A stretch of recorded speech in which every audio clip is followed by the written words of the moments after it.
चक्र चिह्न अर वर्ण जात अर पात निहिन जेह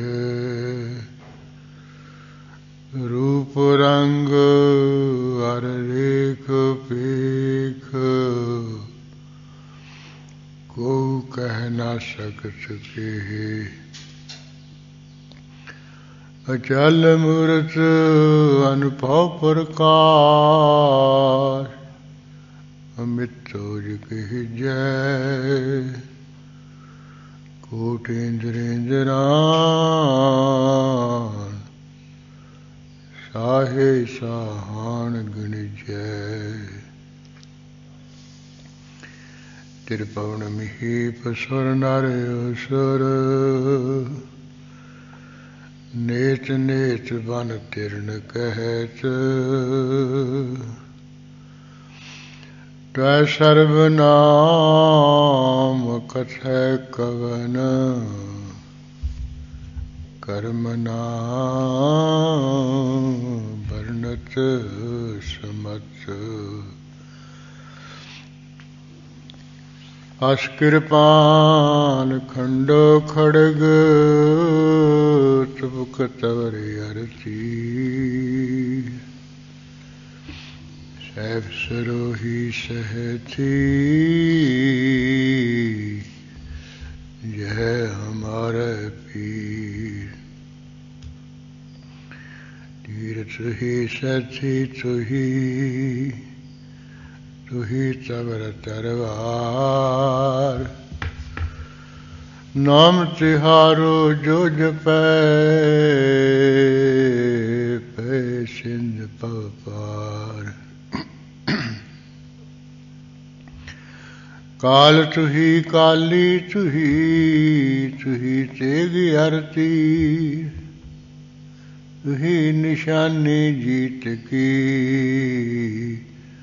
आज तुही जगबीर खड़ग केत मैं शरण तिहारी आप हाथ दे लिहु उबारी सर्व ठार मोह सहाई दुष्ट दोख ते लिहु बचाई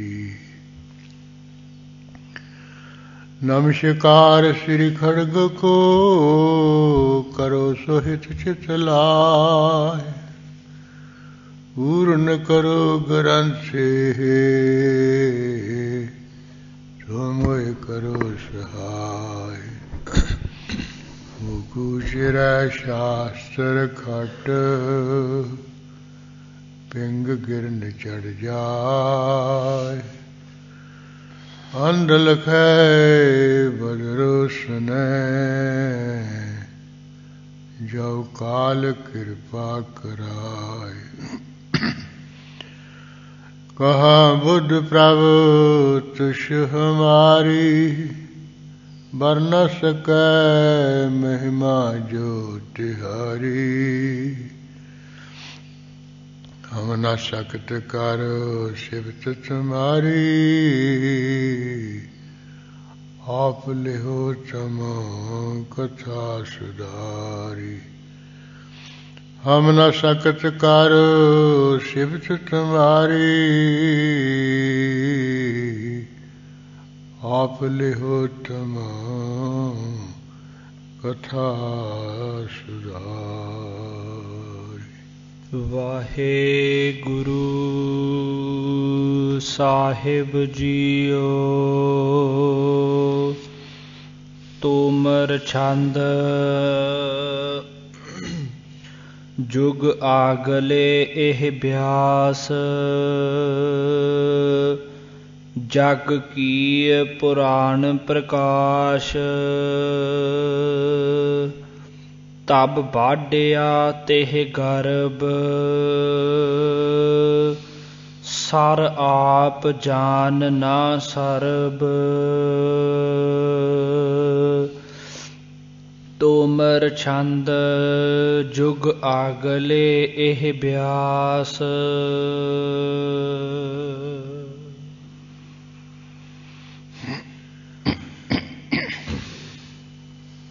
ਵਾਹਿਗੁਰੂ ਜੀ ਕਾ ਖਾਲਸਾ ਵਾਹਿਗੁਰੂ ਜੀ ਕੀ ਫਤਿਹ। ਪਰਮ ਸਤਿਕਾਰਯੋਗ ਗੁਰੂ ਖਾਲਸਾ ਸਾਧ ਸੰਗਤ ਜੀ, ਗੁਰੂ ਕਲਗੀਧਰ ਪਾਤਸ਼ਾਹ ਜੀ ਦੀ ਪਾਵਨ ਬਾਣੀ ਦੀ ਵਿਚਾਰ ਚੱਲ ਰਹੀ ਹੈ। ਇਸ ਬਾਣੀ ਦੁਆਰਾ ਆਪ ਜੀ ਨੇ ਪਿੱਛੇ ਹੋ ਚੁੱਕੇ ਅਕਾਲ ਪੁਰਖ ਦੀ ਆਗਿਆ ਨਾਲ ਬ੍ਰਹਮਾ ਦੇ 7 ਅਵਤਾਰਾਂ ਦੀ ਗਾਥਾ ਲਿਖੀ ਹੈ। ਉਹਨਾਂ ਵਿੱਚੋਂ ਜਿਵੇਂ ਬ੍ਰਹਮਾ ਨੇ 5 ਜਨਮ ਤੇ 5 ਅਵਤਾਰ ਧਾਰੇ, ਜਿਨ੍ਹਾਂ ਦੇ ਵਿੱਚੋਂ 5ਵਾਂ ਵਿਆਸ ਜੀ ਦਾ ਸੀ। ਵਿਆਸ ਰੂਪ ਦੇ ਵਿੱਚ ਹੋ ਕੇ ਆ ਜਿਹੜੇ ਕੋਈ ਪੁਰਾਣ ਹੈ, ਇਹਨਾਂ ਵਿੱਚ ਰਾਜਿਆਂ ਦੇ ਪ੍ਰਸੰਗ ਲਿਖੇ। ਇਹ ਕੱਲ੍ਹ ਹੀ ਆਪਾਂ ਅੱਜ ਰਾਜੇ ਦਾ ਪ੍ਰਸੰਗ ਪੜ੍ਹਿਆ ਸੁਣਿਆ। ਇਹ ਨਾਲ ਹੀ ਜਿਵੇਂ ਗੁਰਬਾਣੀ ਵਿੱਚ ਜੈਸੋ ਰੋਵੈ ਭੀਖਿਆ ਖਾਏ, ਐਸੀ ਦਰਗਾਹ ਮਿਲੈ ਸਜਾਏ। ਵੀ ਜਿਵੇਂ ਰੋਇਆ ਤਾਹਾਂ ਮਾਰ ਮਾਰ ਕੇ ਘਰਾਂ ਘਰਾਂ ਵਿੱਚ ਭਿੱਖਿਆ ਮੰਗਦਾ ਹੋਇਆ,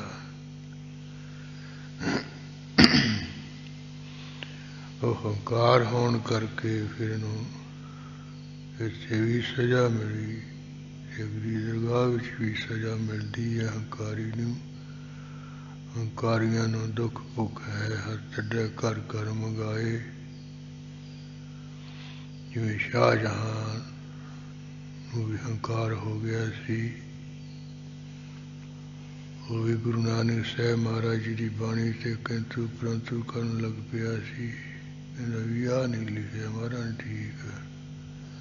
ਨਜ਼ਰੋ ਪੱਟੀ ਜੇ ਕਰੀ ਸੁਲਤਾਨਾ ਕਾਹੂ ਕਰਾਏਗਾ। ਜਿਹੜੇ ਚੱਕਰਵਰਤੀ ਪਾਤਸ਼ਾਹ ਵੀ ਉਹਨਾਂ ਨੂੰ ਘਾਹ ਖਾਣ ਲਾ ਦਿੰਦਾ ਹੈ। ਵੀ ਇੰਨੀ ਨਿਗਰੀ ਹਾਲਤ ਵਿੱਚ ਤਾਂ ਨਹੀਂ ਚੱਕਰਵਰਤੀ ਪਾਤਸ਼ਾਹ ਜਾਂਦਾ, ਇਹ ਤਾਂ ਗੱਲ ਮੰਨਣ ਵਾਲੀ ਨਹੀਂ ਲਿਖੀ। ਇਹ ਤਾਂ ਹੁਣ ਗੁਰੂ ਨਾਨਕ ਸਾਹਿਬ ਜੀ ਦੇ ਯਥਾਰਥ ਵਚਨ ਸੀ ਵੀ ਪਰਮੇਸ਼ਰ ਦੀ ਜਿਹੜੀ ਨਿਗਾਹ ਹੈ, ਜਦੋਂ ਪੁੱਠੀ ਹੋ ਜਾਏ, ਬਦਲ ਜਾਏ, ਕਿੰਨਾ ਮਨੁੱਖ ਮਹਾਨ ਹੋਵੇ, ਉਹ ਬਹੁਤ ਨਿਗਰੀ ਹਾਲਤ ਵਿੱਚ, ਨੀਵੀਂ ਹਾਲਤ ਵਿੱਚ ਚਲਾ ਜਾਂਦਾ ਹੈ। ਕਿਉਂਕਿ ਪਰਮੇਸ਼ਰ ਸਮਰੱਥ ਹੈ। ਉਹ ਤਾਂ ਕਬੀਰ ਸਾਹਿਬ ਜੀ ਨੇ ਜੋ ਲਿਖਿਆ, ਹਸਤੋ ਜਾਏ ਸੋ ਰੂਪ ਤੇ ਆਵੇ, ਰੂਪ ਜਾਏ ਸੋ ਹਸੈ, ਉਜਰ ਉਜਰ ਬਸਤੋ ਹੋਏ ਹੋਏ ਸੋ ਉਜਰ, ਉਜਰ ਹੋਏ ਸੋ ਵਸੈ। ਇਸੇ ਤਰ੍ਹਾਂ ਖਲ ਮੂਰਖ ਤੇ ਪੰਡਿਤ ਕਰਵੋ, ਪੰਡਿਤ ਤੇ ਮੁਖਧਾਰੀ। ਨਾਰੀ ਤੇ ਜੋ ਪੁਰਖ ਕਰਾਵੇ, ਪੁਰਖਨ ਤੇ ਜੋ ਨਾਰੀ। ਪਿੱਛੇ ਕਹਿ ਜਲ ਤੇ ਥਲ ਕਰ, ਥਲ ਤੇ ਕੂਆ, ਕੂਪ ਤੇ ਮੇਰ ਕਰਾਵੇ। ਧਰਤੀ ਤੇ ਆਕਾਸ਼ ਚੜਾਵੇ, ਚੜੇ ਆਕਾਸ਼ ਗਿਰਾਵੇ। ਤੇ ਜਿਹੜੇ ਧਰਤੀ ਤੇ ਫਿਰਦੇ ਉਹਨੂੰ ਆਕਾਸ਼ਾਂ ਤੇ ਚੜਾ ਦਿੰਦਾ, ਉੱਪਰ ਬੜੇ ਮਹਾਨ ਬਣਾ ਦਿੰਦਾ। ਚੜੇ ਹੋਏ ਆਕਾਸ਼ਾਂ ਨੂੰ ਇਹਨਾਂ ਧਰਤੀ ਤੇ ਸੁੱਟ ਦਿੰਦਾ ਫੜ ਦੇ ਕੇ। ਜੋ ਪਰਮੇਸ਼ਰ ਐਸਾ ਜੋ ਚਾਹੇ ਕਰ ਸਕਦਾ ਹੈ। ਤੇ ਉਹ ਸ਼ਾਹਜਹਾਂ ਨੇ ਨੱਕ ਜਾ ਚੜਾਇਆ ਸੀ, ਕਹਿੰਦੇ ਇਹ ਤਾਂ ਗੱਲ ਮੰਨਣ ਵਾਲੀ ਨਹੀਂ ਦੀ ਸੀ, ਇਹ ਤਾਂ ਮਹਾਰਾਜ ਨੇ ਗੁਰੂ ਨਾਨਕ ਸਾਹਿਬ ਨੇ ਐਵੇਂ ਹੀ ਕਹਿਤਾ।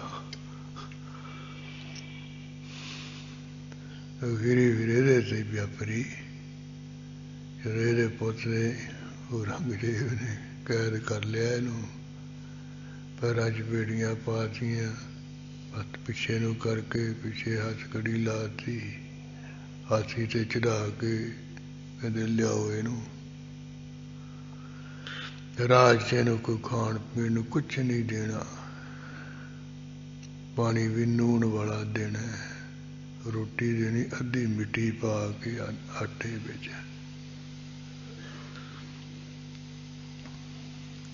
ਉਧਰੋਂ ਲਈ ਆਉਂਦੇ ਹੈ ਦਿੱਲੀ ਵੱਲ ਨੂੰ, ਤੇ ਭੁੱਖੇ ਨੂੰ ਬੜੀ ਲੱਗੀ ਹੈ, ਹਾਥੀ ਤੇ ਚੜ੍ਹਿਆ। फिर उस वे हूँ क्या भी मैं जी मैंने भुख लगी है, मैं कोई खा पी लवा, तो इन्होंने हेठा नहीं लाना।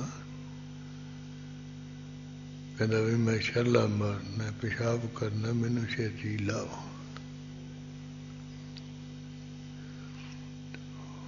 वो डड्डियां का हरे छोलियां का खेत जिहा हरा भरा सी, डड्डे जे लगे हुए सी। वो पेशाब दे बहाने फिर हेठा उतरिया, हथ तन पैर पिछे नूं करके बन्ने सी, फिर मूँह लाई लग गया बुरक मारन, ते नाले रोवे भी गुरु नानक साहब जी के बचनां ते मैं शंका की सी कि ये तो नहीं हो सकती, ले मैनू ही घाह खाना पै गया। इस तरह भी अज राजा भी बड़ा तेज प्रतापी सी, भावें रामचंद्र का दादा ही सी, कार करन तो उसकी करोपी हो गई, फिर रोंदा ही मर गया। घरां घरां चों भिखिया मंगदा, किथे राज भगदा मालक, किथे साधु नाल मखौल करन तो चक के लिद दा बुक उहदे झोली च पाउण करके बड़ा बुरा हाल हो गया। इस तरह अज राजे का जिहड़ा प्रसंग जिवें व्यास जी ने लिखिया है, वह लथा गुरु गोबिंद सिंह साहब जी ने अपनी बाणी द्वारा किया है। ये पंजवां अवतार ब्रह्मा का व्यास होया सी, छेवां अवतार जिवें होया ब्रह्मा का शेर की रूप दे विच वो प्रसंग जा रहा है। वो जिवें आउंदा सी सुणीए जी। तोमर छंद जुग आगले एह ब्यास। कहते अगले युगां दे विच ਜਿਹੜਾ ब्रह्मा ਦਾ अवतार व्यास है, जग की पुराण प्रकाश। संसार दे विच ਜਿਹੜੇ 18 पुराण है उन्हां दा प्रकाश किया, ਥਾਂ ਥਾਂ ਤੇ ਉਹਦਾ प्रचार किया। ਇਹ 18 पुराण पहला रचे, फिर 18 पुराणों का अगे प्रकाश किया, प्रगटावा किया, प्रचार किया खोल खोल के। तब बाढ़िया तेह गर्भ।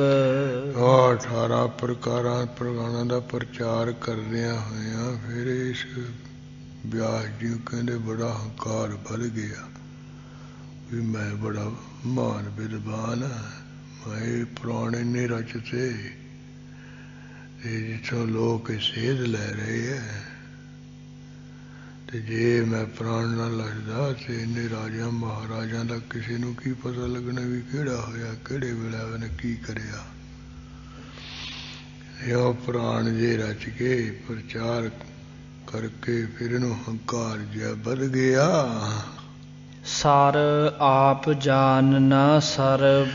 और जेड़े दुनिया भर दे विद्वान पंडित है उन्होंने अपने बराबर ना ने जानिया, कहते मेरे तो भी सारे हेठ नीवी है, मैं ही महान प्रचारक हाँ, मैं ही महाराणा का करता करता है, मैं ही इसका प्रचार करने वाला हाँ। तब कोप काल करवाल। जदा हंकार जा होया भी मेरे वर्गा नहीं कोई प्रचारक, मेरे वर्गा नहीं कोई विद्वान, तो कहते जिहड़ा काल है ਉਹਦੀ क्रोध दी ਜਿਹੜੀ करबाल है तलवार है चल पई है। जिह जाल ज्वाल विशाल।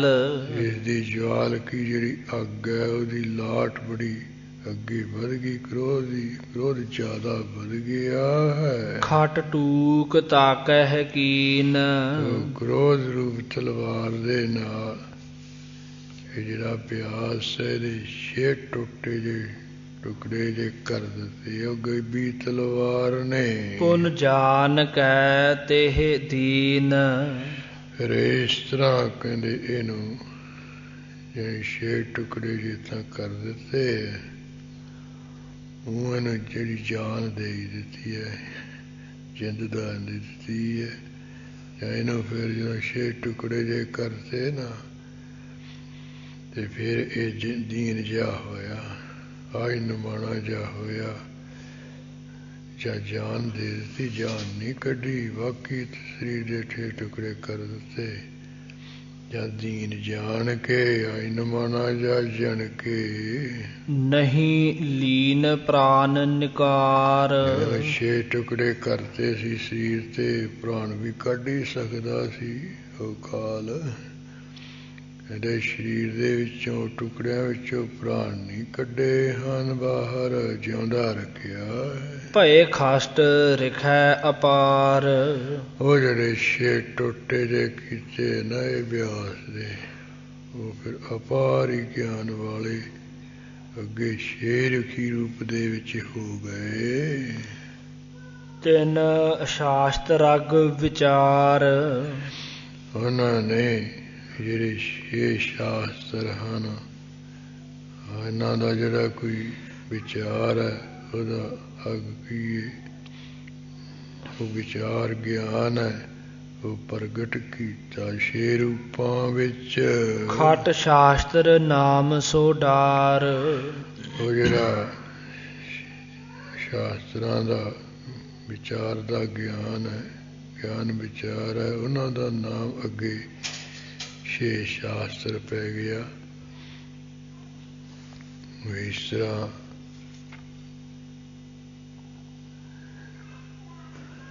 ਬਾਹਰ ਲੈ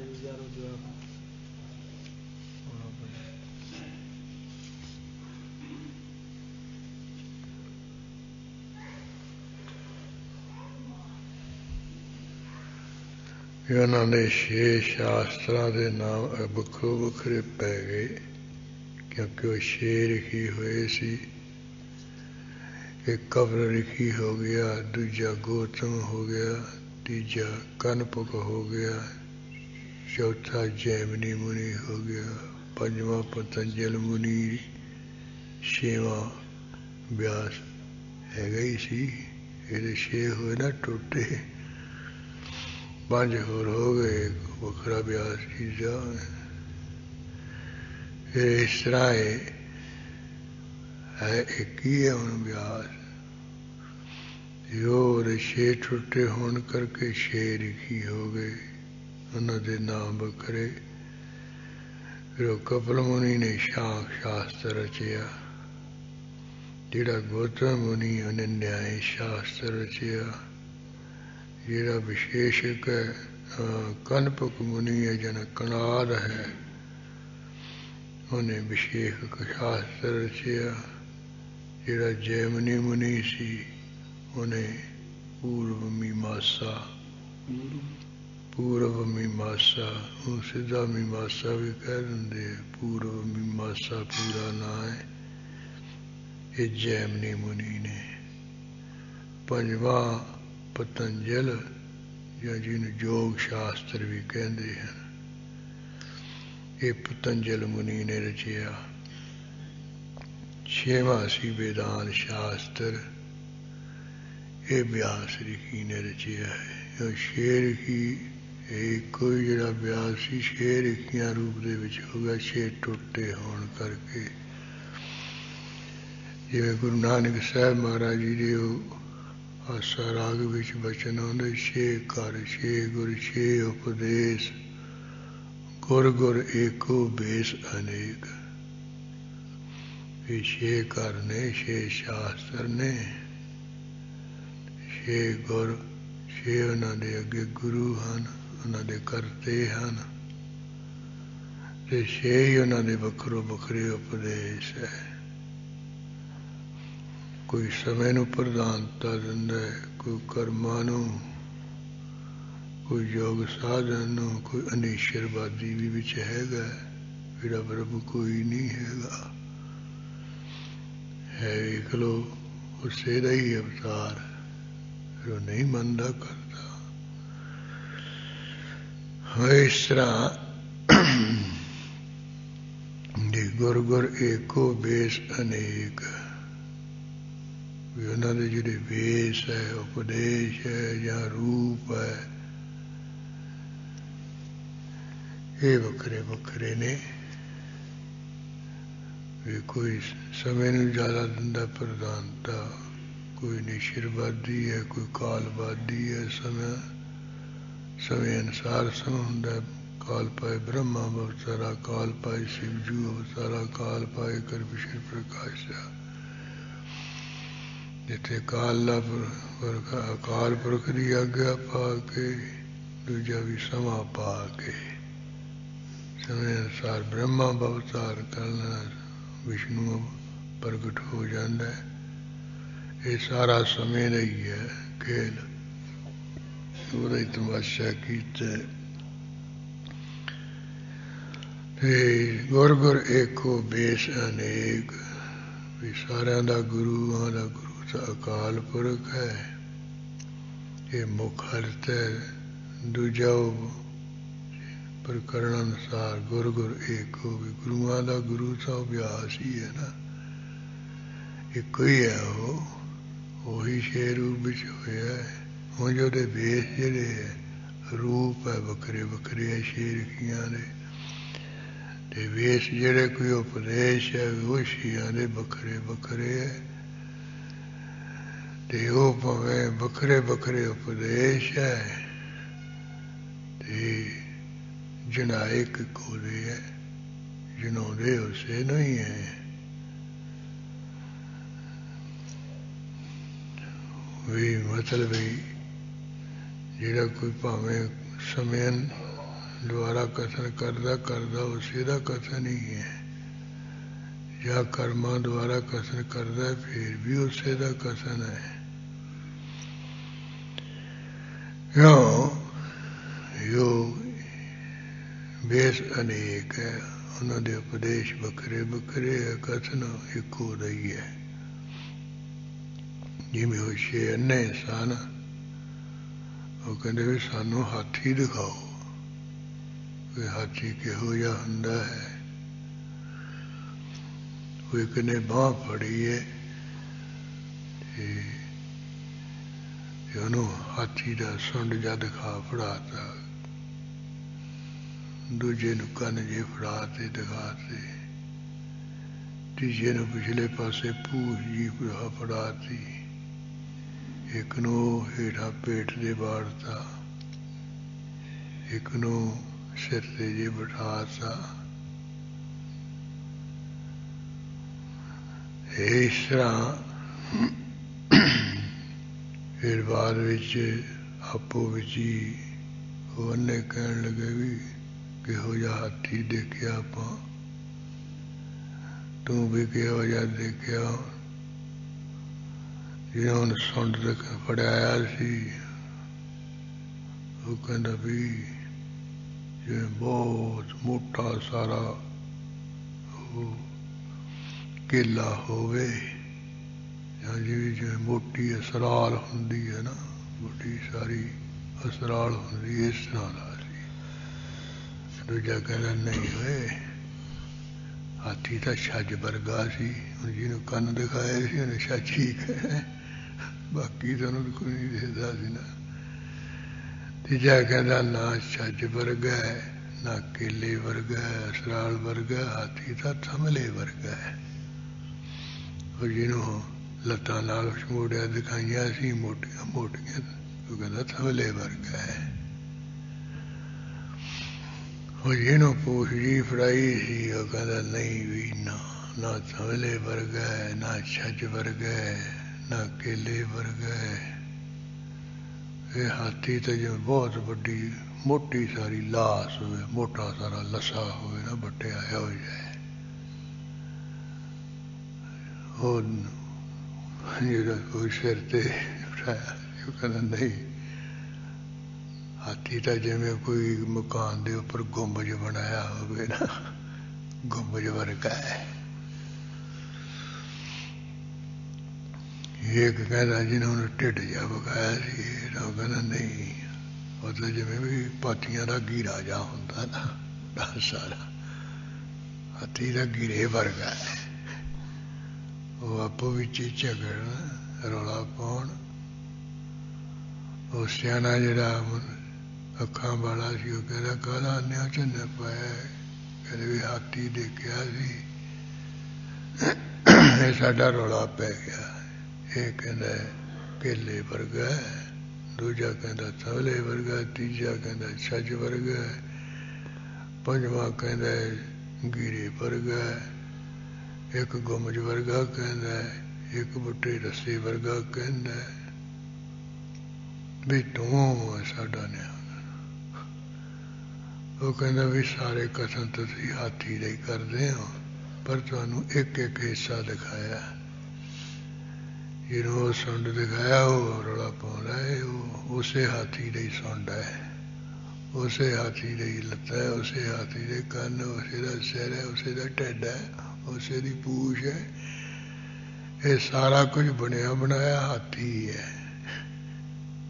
ਹਾਥੀ ਨਾ ਤਬਲੇ ਵਰਗਾ, ਨਾ ਪੂਛ ਵਰਗਾ, ਨਾ ਛੱਜ ਵਰਗਾ, ਨਾ ਕੇਲੇ ਵਰਗਾ, ਇੱਕੋ ਹਾਥੀ ਹੈ। ਇਸ ਤਰ੍ਹਾਂ ਪਰਮੇਸ਼ਰ ਹਾਥੀ ਹੈ। ਇਹ ਜਿਹੜੇ ਛੇ ਸ਼ਾਸਤਰ ਹੈ ਉਹਦਾ ਅੱਡੋਡੀ ਕਥਨ ਕਰੀ ਜਾਂਦੇ, ਜਿਵੇਂ ਉਹਨੇ ਅੱਡੋਡੀ ਕਥਨ ਕਰਦੇ ਸੀ ਹਾਥੀ ਦਾ ਤਬਲੇ ਵਰਗਾ, ਇਸ ਤਰ੍ਹਾਂ ਹੀ ਯਾਨੀ ਕਥਨ ਉਸੇ ਦਾ ਹੈ। ਵਿਆਸ ਜੀ ਰੂਪ ਦੇ ਵਿੱਚ ਕਥਨ ਤਾਂ ਉਸੇ ਬ੍ਰਹਮ ਦਾ ਹੀ ਕੀਤਾ, ਪਰ ਕੀਤਾ ਛੇ ਰੁਖੀਆਂ ਰੂਪ ਵਿੱਚ ਵੱਖਰਾ ਵੱਖਰਾ ਹੋ ਕੇ ਹੈ।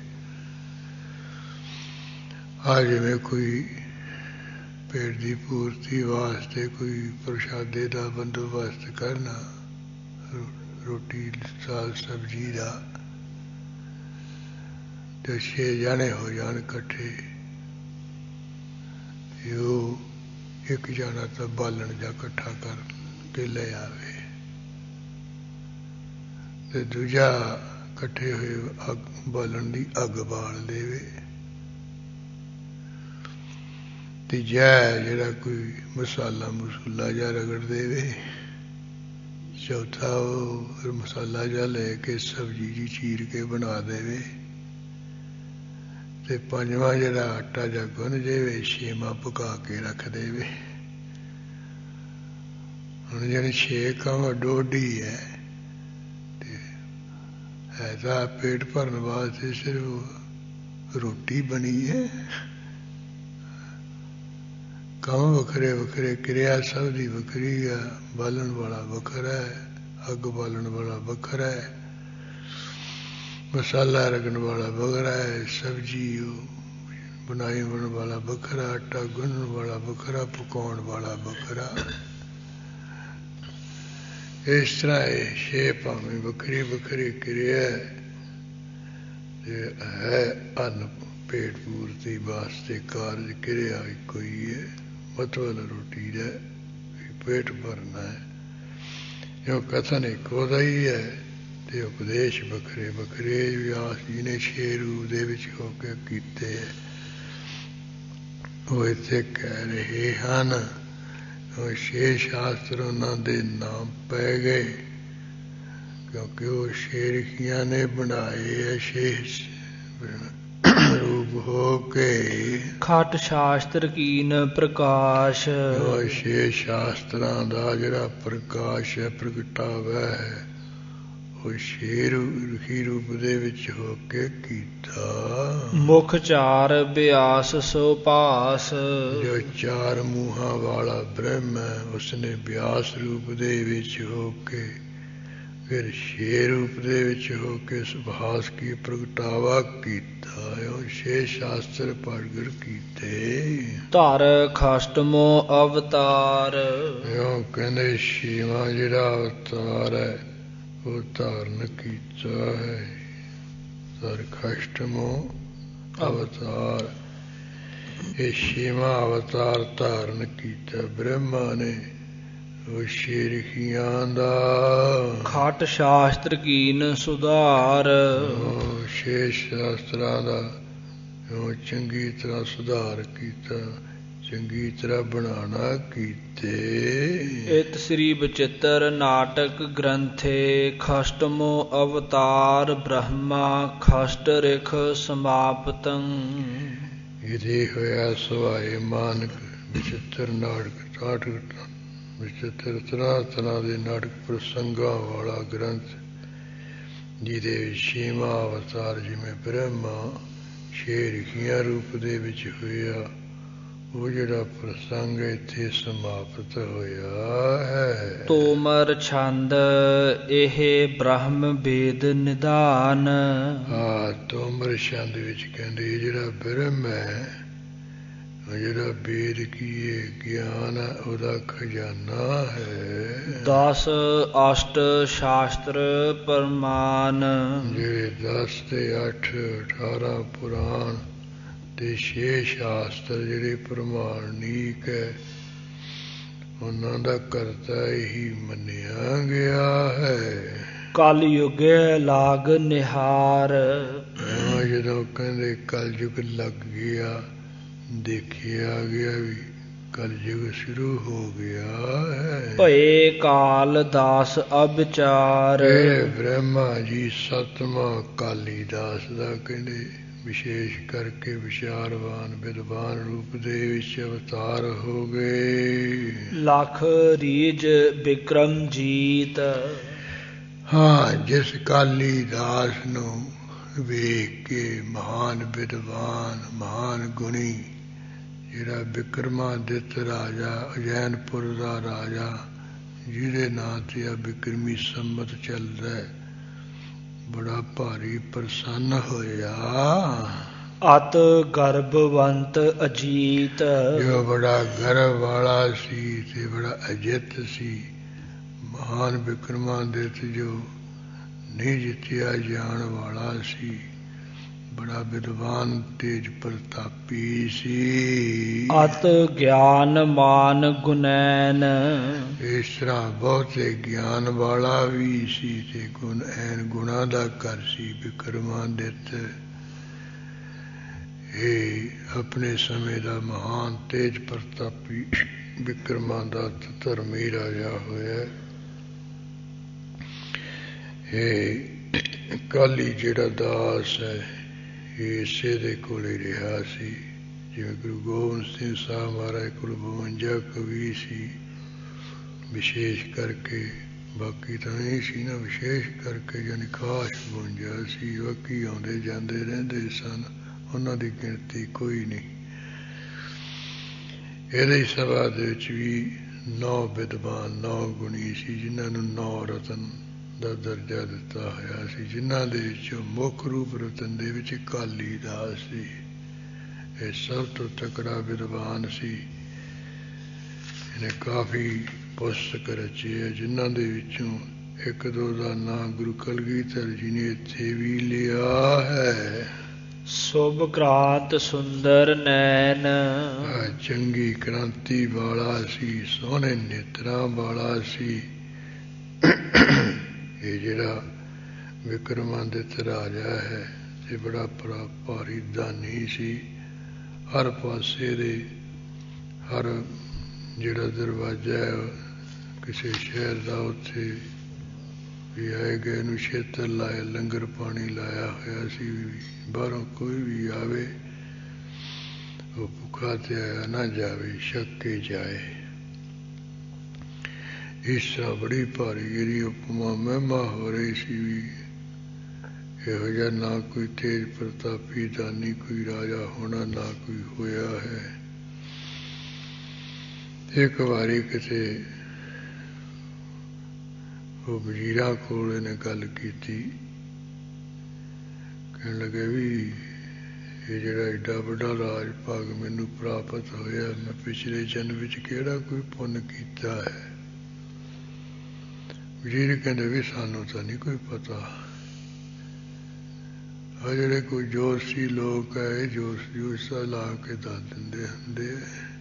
ਕਹਿੰਦੇ ਵੀ ਜਿਹੜਾ ਜੋਸ਼ ਪੜ੍ਹਿਆ ਹੋਵੇ 3 ਜਨਮਾਂ ਦੀ ਗੱਲ ਦੱਸ ਦਿੰਦਾ, ਪਹਿਲੇ ਜਨਮ ਦੀ। ਹੁਣ ਜਿਹੜਾ ਪੈਦਾ ਹੋਇਆ ਹੁਣ ਕੀ ਕਰੂਗਾ, ਉਹ ਅੱਗੇ ਕੀ ਇਹ ਮਰ ਕੇ ਬਣੂਗਾ, ਉਹ 3 ਜਨਮਾਂ ਦੀ ਦੱਸ ਦਿੰਦੇ ਆ ਗੱਲ। ਜੋਸ਼ੀਆਂ ਨੂੰ ਬੁਲਾ ਲਓ। ਜੋਸ਼ੀਆਂ ਨੂੰ ਬੁਲਾਇਆ ਹੈ। ਇਹ ਉਹ ਕਹਿਣ ਲੱਗੇ ਜੀ ਇਹਦਾ ਨਿਰਣਾ ਤੁਹਾਡੀ ਜਿਹੜੀ ਤੁਹਾਡਾ ਜਿਹੜਾ ਪੁਰੋਹਤ ਹੈ ਨਾ, ਉਹਦੀ ਇੱਕ ਲੜਕੀ ਹੈ, ਉਹ ਤਾਂ ਕਰਵਾ ਲਓ, ਉਹ ਸਾਰਾ ਕੁਝ ਦੱਸ ਦੂਗੀ। ਜੋ ਪੁਰੋਹਤ ਦੀ ਲੜਕੀ ਨੂੰ ਬੁਲਾਇਆ, ਕਹਿੰਦੇ ਵੀ ਮੈਂ ਪਿਛਲੇ ਜਨਮ ਕਿਹੜਾ ਕੋਈ ਪੁੰਨਦਾਨ ਕੀਤਾ ਜਿਹਦੇ ਕਰਕੇ ਪਰਮੇਸ਼ਰ ਦੀ ਪ੍ਰਸੰਨਤਾ ਹੋ ਗਈ ਤੇ ਡਮਨ ਮਹਾਨ ਚੱਕਰਵਰਤੀ ਪਾਤਸ਼ਾਹ ਮੈਂ ਬਣ ਗਿਆ। ਉਹ ਫਿਰ ਲੜਕੀ ਕਹਿਣ ਲੱਗੀ ਵੀ ਜੇ ਪੂਰਾ ਪੂਰਾ ਨਿਰਣਾ ਕਰਨਾ ਨਾ, ਆ ਬਾਹਰ ਜੰਗਲ ਵੱਲ ਨੂੰ ਚਲਾ ਜਾ, ਫਲਾਨੀ ਜਗ੍ਹਾ, ਉੱਥੇ ਤੇਰਾ ਲੰਗੋਟੀ ਯਾਰ ਬੈਠਾ ਹੈ, ਤੇਰੇ ਨਾਲ ਜਪ ਤਪ ਕਰਨ ਵਾਲਾ ਸਾਧੂ ਬੈਠਾ ਹੈ, ਉਹ ਤੈਨੂੰ ਰਾਹ ਪਾ ਦੂ, ਤੈਨੂੰ ਦੱਸ ਦੂਗਾ ਵੀ ਕਿ ਤੂੰ ਕੀ ਕੀਤਾ ਸੀ। ਸੁਣ ਕੇ ਬੜਾ ਚਰਜਾ ਹੋਇਆ, ਕਹਿੰਦੇ ਵੀ ਮੇਰੇ ਨਾਲ ਦਾ ਹੈਗਾ, ਕਹਿੰਦੇ ਹਾਂ ਤੇਰੇ ਨਾਲ ਦਾ ਬੈਠਾ, ਉਹ ਸਭ ਕਰ ਰਿਹਾ ਹੈ, ਉਹ ਤੋਂ ਪੁੱਛ ਲਾ ਜਾ ਕੇ।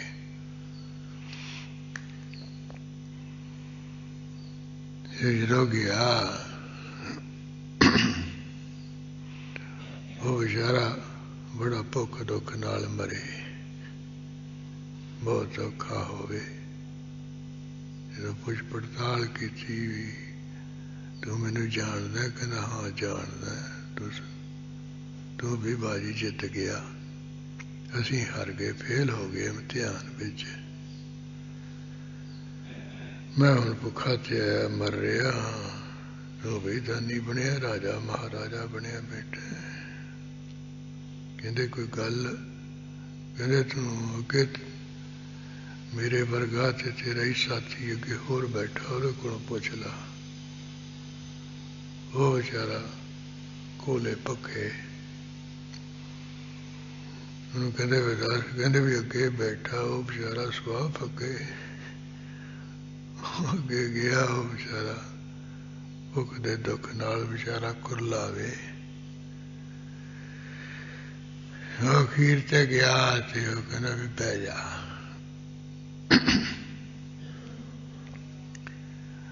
ਵੀ ਅਸੀਂ ਤੇਰੇ ਨਾਲ ਦੀ ਹੈ।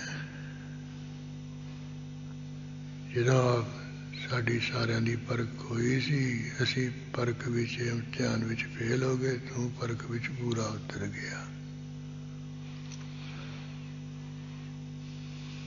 ਕਹਿੰਦੇ ਉਹ ਜਿਹੜੀ ਪੁਰੋਹਤ ਦੀ ਲੜਕੀ ਹੈ ਨਾ, ਉਹ ਪਿਛਲੇ ਜਨਮ ਵਿੱਚ ਕਿਸੇ ਸ਼ਾਹੂਕਾਰ ਦੇ ਘਰ ਦੀ ਲੜਕੀ ਹੈ, ਹੁਣ ਤੇ ਉਹ ਆਪਾਂ ਨੂੰ ਪ੍ਰਸ਼ਾਦੇ ਲਿਆ ਕੇ ਦਿੰਦੀ ਹੁੰਦੀ ਸੀ।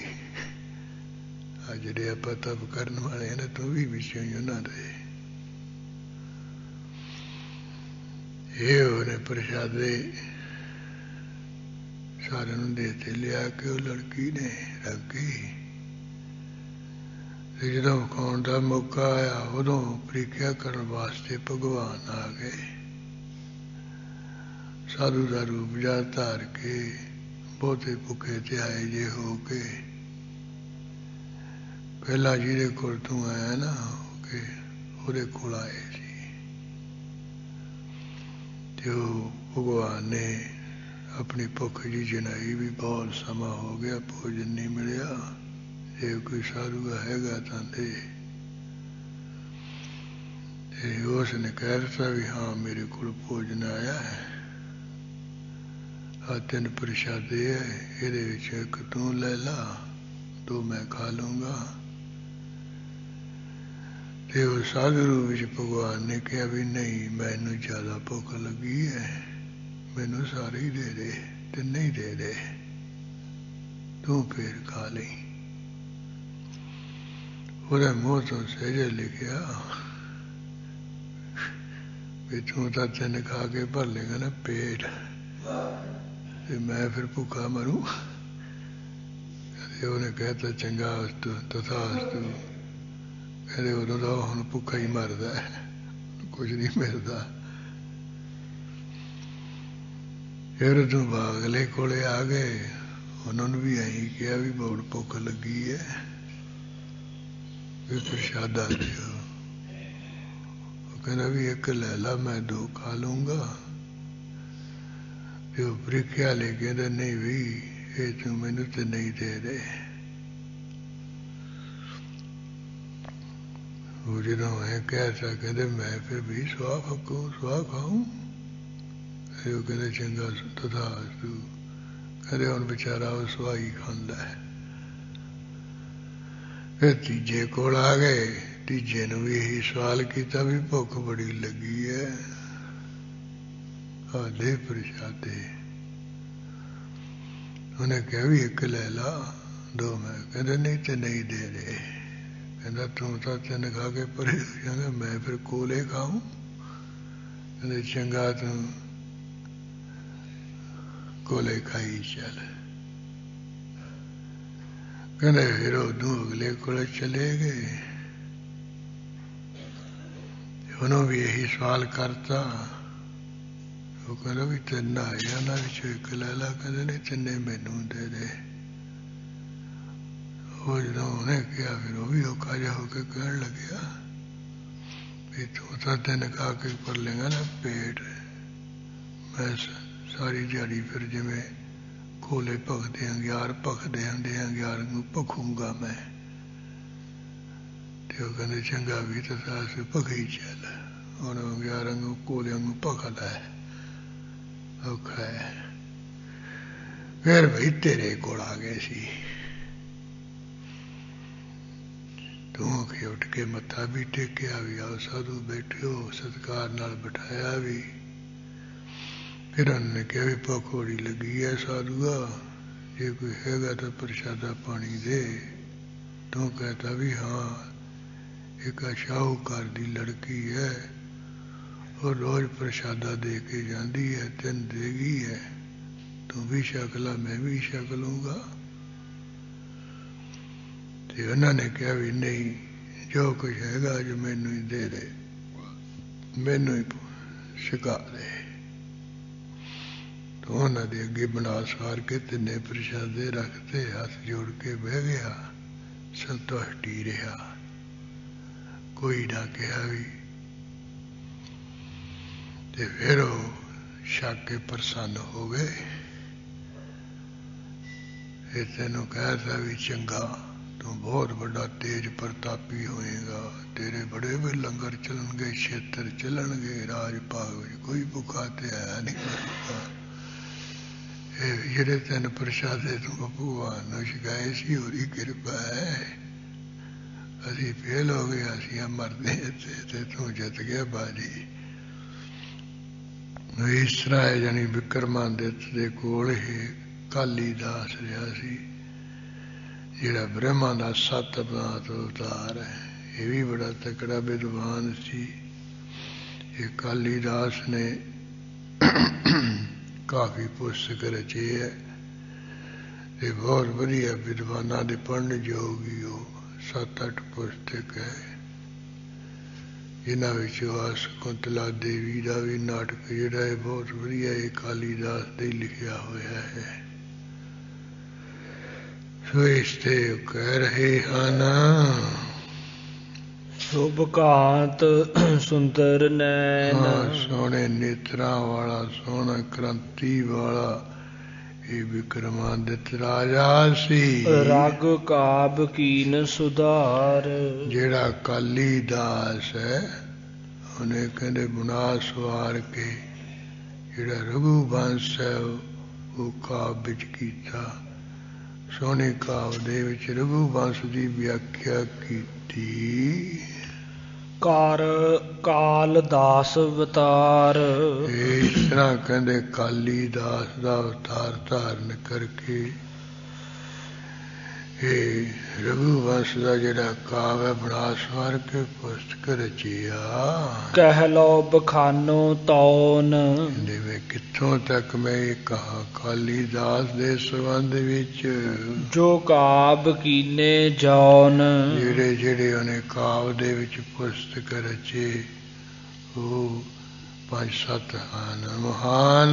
ਧਰ ਸਪਤ ਬ੍ਰਹਮ ਅਵਤਾਰ, इस तरह जेड़ा ब्रह्म है ਉਹਨੇ ਸਤਵਾਂ ਅਵਤਾਰ ਕਾਲੀਦਾਸ ਦਾ ਧਾਰਨ ਕੀਤਾ। ਤਬ ਭਇਓ ਤਾਸ ਉਦਾਰ। ਇਹ ਸਤਵੇਂ ਅਵਤਾਰ ਤੋਂ ਬਾਅਦ ਫਿਰ ਕਿਤੇ ਵਿਚਾਰੇ ਬ੍ਰਹਮਾ ਦਾ ਉਧਾਰ ਹੋਇਆ, ਫਿਰ ਕਿਤੇ ਕਿਹੜਾ ਛੁੱਟਿਆ ਸਰਾਪ ਤੋਂ। ਤਬ ਧਰਾ ਬ੍ਰਹਮ ਸਰੂਪ। ਫਿਰ ਸਤਵੇਂ ਅਵਤਾਰ ਤੋਂ ਬਾਅਦ ਬ੍ਰਹਮਾ ਨੇ ਆਪਣਾ ਸਰੀਰ ਰੂਪ ਧਾਰਨ ਕਰ ਲਿਆ, ਬ੍ਰਹਮ ਲੋਕ ਵਿੱਚ ਚਲਿਆ ਗਿਆ। ਮੁਖ ਚਾਰ ਰੂਪ ਅਨੂਪ। ਇਹ ਉਹਦੇ ਅਨੂਪਮ ਰੂਪ ਨਾ, ਚਾਰ ਮੂੰਹ ਹੈ, ਬੜਾ ਅਨੂਪਮ ਰੂਪ ਹੈ, ਉਪਮਾ ਤੋਂ ਰਹਿਤ ਸਰੂਪ ਹੈ। ਉਹ ਫਿਰ ਬ੍ਰਹਮਾ ਉਸੇ ਰੂਪ ਵਿੱਚ ਚਲਿਆ ਗਿਆ, ਬ੍ਰਹਮ ਰੂਪ ਹੋ ਗਿਆ, ਬ੍ਰਹਮ ਲੋਕ ਦਾ ਵਾਸੀ ਹੋ ਗਿਆ। ਸੋ ਇਸ ਤਰ੍ਹਾਂ ਇਹ ਸ੍ਰੀ ਵਿਚਿੱਤਰ ਨਾਟਕ ਗ੍ਰੰਥ ਸੇ ਬ੍ਰਹਮਾ ਅਵਤਾਰ ਸਪਤਮੋ ਕਾਲ ਦਾ ਸਮਾਪਤਮ। ਇਤੀ ਹੋਇਆ ਸੁਭਾਏਮਾਨ ਤਰ੍ਹਾਂ ਤਰ੍ਹਾਂ ਦੇ ਪ੍ਰਸੰਗਾਂ ਵਾਲਾ ਗ੍ਰੰਥ, ਜਿਹਦੇ ਵਿੱਚ ਬ੍ਰਹਮਾ ਦਾ ਅਵਤਾਰ ਜਿਵੇਂ ਸਤਵਾਂ ਕਾਲੀਦਾਸ ਦਾ ਹੋਇਆ, ਉਹ ਜਿਹੜਾ ਪ੍ਰਸੰਗ ਹੈ ਉਹ ਇੱਥੇ ਸਮਾਪਤ ਹੋ ਗਿਆ ਹੈ। ਇਉਂ ਇਹ ਜਿੱਥੇ ਵਿਸ਼ਨੂੰ ਨੇ 24 ਅਵਤਾਰ ਧਾਰੇ ਅਕਾਲ ਪੁਰਖ ਵਾਹਿਗੁਰੂ ਦੀ ਆਗਿਆ ਨਾਲ, ਉੱਥੇ ਬ੍ਰਹਮਾ ਨੇ ਵੀ 7 ਅਵਤਾਰ ਧਾਰੇ ਦੁਨੀਆ ਵਿੱਚ। ਜੋ ਵਿਆਸ, ਕਾਲੀਦਾਸ, ਸੋ ਇਹ ਸਾਰੇ ਆਪਾਂ ਨੰਬਰਵਾਰ ਪੜ੍ਹੇ। ਇਹ ਤੋਂ ਬਾਅਦ ਜਿਹੜਾ ਇਹ ਤੀਜਾ ਇਹਨਾਂ ਦਾ ਸਾਥੀ ਹੈ ਸ਼ਿਵ ਜੀ, ਉਹਨੇ ਵੀ ਉਹ 11 ਰੁਦਰ ਹੋਏ ਨੇ, 11 ਸ਼ਿਵ ਜੀ ਹੋਏ ਹੈ। ਜੋ ਇਹ ਜਿਹੜੇ ਰੁਦਰ ਦੇ ਸ਼ਿਵ ਜੀ ਦੇ ਅਵਤਾਰ ਹੋਏ ਹੈ, ਇਹ ਸਮੇਂ ਸਮੇਂ ਅਨੁਸਾਰ, ਜਿਨ੍ਹਾਂ ਦੇ ਵਿੱਚੋਂ ਵਿਸ਼ੇਸ਼ ਕਰਕੇ ਜਿਹੜਾ ਦੱਤਾਤਰੇय ਸੰਨਿਆਸੀਆਂ ਦਾ ਗੁਰੂ ਹੈ, ਇਹ ਪ੍ਰਸਿੱਧ ਅਵਤਾਰ ਹੈ। ਇਹਦੀ ਜਿਹੜੀ ਕਥਾ ਹੈ ਦੱਤਾਤਰੇय ਅਵਤਾਰ ਦੀ, ਗੁਰੂ ਗੋਬਿੰਦ ਸਿੰਘ ਸਾਹਿਬ ਮਹਾਰਾਜ ਨੇ ਬਹੁਤ ਖੋਲ ਖੋਲ ਕੇ ਲਿਖੀ ਹੈ। ਜਿੱਥੋਂ ਜਿੱਥੋਂ ਇਹਨੇ ਪਰਮੇਸ਼ਰ ਦੀ ਪ੍ਰਾਪਤੀ ਵਾਸਤੇ ਸਿੱਖਿਆ ਲਈ, ਸੇਧ ਲਈ, ਉਹਨਾਂ ਦੇ ਸਾਰੇ ਨਾਂ ਲਿਖੇ ਨੇ। ਕਿਤੇ ਜ਼ਿਮੀਂਦਾਰ ਜਿਹੜਾ ਹਲ ਵਾਹੁੰਦਾ ਹੈ, ਉੱਥੋਂ ਵੀ ਸੇਧ ਲੈ ਲਈ, ਕਿਉਂਕਿ ਜਦੋਂ ਕੋਲ ਦੀ ਲੰਘਿਆ ਜਮਾਲ ਸਹਿਤ, ਉਹ ਆਪਣੇ ਵਾਹੁਣ ਵਿੱਚ ਤੇ ਕਲੀਆਂ ਗਾਉਣ ਵਿੱਚ ਜ਼ਿਮੀਂਦਾਰ ਮਸਤ ਸੀ। ਤੇ ਉਹਨੇ ਇਹ ਦੱਤਾਤਰੇय ਵੱਲ ਨਹੀਂ, ਕਿਸੇ ਵੱਲ ਨਹੀਂ ਝਾਕਿਆ ਹੀ ਨਹੀਂ ਉਹ ਜ਼ਿਮੀਂਦਾਰ। ਕੁਝ ਸਮੇਂ ਤੋਂ ਵਾਪਸ ਆ ਕੇ ਜ਼ਿਮੀਂਦਾਰ ਨੂੰ ਪੁੱਛਿਆ, ਕਹਿੰਦੇ ਵੀ ਇੱਥੋਂ ਦੀ ਸਾਧੂਆਂ ਦੀ ਜਮਾਤ ਲੰਘੀ ਸੀ। ਕਹਿੰਦੇ ਵੀ ਮੈਨੂੰ ਤਾਂ ਕੋਈ ਪਤਾ ਨਹੀਂ, ਮੈਂ ਤਾਂ ਹਲ ਵਾਹੁੰਦਾ ਸੀ ਤੇ ਕਲੀਆਂ ਗਾਉਂਦਾ ਸੀ, ਮੇਰੀ ਸੁਰਤ ਇੱਥੇ ਹੀ ਲੱਗੀ ਹੋਈ ਸੀ। ਉਹਨੂੰ ਮੱਥਾ ਟੇਕਿਆ ਗਈ। ਕਹਿੰਦੇ ਵੀ ਜੇ ਕਿਸੇ ਨੇ ਪ੍ਰਾਪਤ ਕਰਨਾ ਨਾ ਤਾਂ ਸੁਰਤ ਬਿਰਤੀ ਅਮਲ ਲਾਉਣੀ ਚਾਹੀਦੀ ਹੈ। ਜਿਵੇਂ ਜ਼ਿਮੀਂਦਾਰ ਨਾਲੇ ਹਲ ਵਾਹੁੰਦਾ, ਆਪਣੇ ਨਾਲੇ ਘਰ ਦਾ ਕੰਮ ਧਰਦਾ, ਨਾਲੇ ਸੁਰ ਗਾਈ ਜਾਂਦਾ, ਭਾਵੇਂ ਕਲੀਆਂ ਹੀ ਗਾਉਂਦਾ, ਵੀ ਪਰਮੇਸ਼ਰ ਦਾ ਉਹ ਚਿੰਤਨ ਕਰਨਾ ਚਾਹੀਦਾ ਸੁਰਤ ਲਾ ਕੇ ਜ਼ਿਮੀਂਦਾਰ। ਤੇ ਬਗਲੇ ਨੂੰ ਅੱਖਾਂ ਜੀਆਂ ਮੀਚ ਕੇ ਇੱਕ ਭਾਰ ਪੈਰ ਦੇ ਭਾਰ ਖੜੋਤਾ ਵੇਖ ਕੇ ਉਹ ਤੋਂ ਸਿੱਖਿਆ ਲੱਗੀ ਵੀ ਜਿਵੇਂ ਇਹ ਅਡੋਲ ਖੜਾ ਹੈ, ਐ ਅੱਖਾਂ ਬੰਦ ਕਰਕੇ, ਉਹ ਸਾਰੇ ਸੰਕਲਪ ਬੰਦ ਕਰਕੇ, ਸਾਵਧਾਨ ਹੋ ਕੇ ਵੀ ਪਰਮੇਸ਼ਰ ਦੀ ਭਗਤੀ ਕਰਨੀ, ਉਹਦਾ ਚਿੰਤਨ ਕਰਨਾ ਚਾਹੀਦਾ ਹੈ। ਇਉਂ ਕੋਈ ਜਿਹੜਾ ਪਿੰਜ ਹੈ, ਰੂਪ ਪਿੰਜਣ ਵਾਲਾ, ਉਹ ਤੋਂ ਵੀ ਸੇਧ ਲੈ ਲਈ। ਇਉਂ ਇੱਕ ਜਿਹੜੀ ਬੀਬੀ ਹੈ, ਉਹ ਚਰਖਾ ਕੱਤ ਰਹੀ ਹੈ, ਉਹ ਤੋਂ ਵੀ ਇਹ ਸਿੱਖਿਆ ਲੈ ਕੇ ਵੀ ਜਿਵੇਂ ਇਹ ਉੱਧਰ ਜੁੜੀ ਹੈ, ਨਾਲੇ ਚਰਖਾ ਕੱਤ ਲਈ ਹੈ, ਨਾਲੇ ਦੂਜੇ ਪਾਸੇ ਆਪਣੇ ਮਾਲਕ ਦਾ ਵੀ ਧਿਆਨ ਹੈ, ਘਰ ਦੀ ਰਾਖੀ ਵੀ ਕਰ ਰਹੀ ਹੈ। ਇਉਂ ਇਸ 24 ਤੋਂ ਇਹਨੇ ਸਿੱਖਿਆ ਲਈ ਸੀ, ਸੇਧ ਲਈ ਸੀ। ਇਹਦੇ ਫਿਰ 24 ਗੁਰੂ ਮੰਨੇ ਗਏ। ਉਹ ਅਖੀਰਲਾ ਗੁਰੂ ਦਾ ਅਕਾਲ ਪੁਰਖ ਹੀ ਸੀ। ਹੁਣ ਜਿੱਥੋਂ ਜਿੱਥੋਂ ਇਹਨੇ ਗੁਣ ਗ੍ਰਹਿਣ ਕੀਤੇ, ਉਹਨਾਂ ਨੂੰ ਵੀ ਆਪਣਾ ਗੁਰੂ ਮੰਨਿਆ, ਉਸਤਾਦ ਮੰਨਿਆ। ਇਹ शिव जी ਦਾ ਇੱਕ ਅਵਤਾਰ ਹੈ ਦੱਤਾਤਰੇय ਦਾ ਹੋਇਆ ਹੈ। ਦੂਜੇ ਜਿਹੜੇ ਅਵਤਾਰ ਹੋਏ ਵੱਖਰੇ ਵੱਖਰੇ, ਉਹ ਜਿਵੇਂ ਨਿਰਣਾ ਆਏਗਾ ਨੰਬਰਵਾਰ, ਉਹ ਅਗਲੇ ਦੀਵਾਨਾਂ ਵਿੱਚ ਆਪਾਂ ਬੜਾ ਸੋਹਣਾ ਗਿੱਲਾ ਲਵਾਂਗੇ। ਅਜੇ ਦੀ ਸਮਾਪਤੀ ਹੈ ਜੀ। ਧਰ ਸਪਤ ਬ੍ਰਹਮ ਅਵਤਾਰ, ਤਬ ਭਇਓ ਤਾਸ ਉਧਾਰ। ਤਬ ਧਰਾ ਬ੍ਰਹਮ ਸਰੂਪ, ਮੁਖ ਚਾਰ ਰੂਪ ਅਨੂਪ। ਇਤ ਸ੍ਰੀ ਬਚਿੱਤਰ ਨਾਟਕ ਗ੍ਰੰਥੇ, ਬ੍ਰਹਮਾ ਅਵਤਾਰ ਸਪਤਮੋ, ਕਾਲਦਾਸ ਸਮਾਪਤੰ। ਵਾਹਿਗੁਰੂ ਜੀ ਕਾ ਖਾਲਸਾ, ਵਾਹਿਗੁਰੂ ਜੀ ਕੀ ਫਤਿਹ। ਹੇ ਅਚੁੱਤ ਹੇ ਪਾਰ ਬ੍ਰਹਮ, ਅਵਨਾਸੀ ਅਗਨਾਸ। हे पूरन हे सर्वमय, दुख भंजन गुण सास। हे संगी हे निरंकार, हे निर्गुण सब टेक। हे गोविंद हे गुण निधान, जाके सदा भवे। हे अपरंपर हर हरे, हैपी हो बनहार। हे संतां का सदा संत, निदाराया भार। हे ठाकर हूँ दासरो, मैं निर्गुण गुण नहीं को। नानक दीजै नाम दान, राखो हियै परो। आए प्रभ शरणागति, कृपा निध दयाल। एक अखर हर मन वसत, नानक होत निहाल। वाहिगुरु नाम जहाज है, चढ़े सो तरे पार। जो सरदा कर सेवदे, गुरु पारे उतारन हार। जो सरदा कर सेवदे, गुरु पारे उतारन। तुम ठाकुर तुम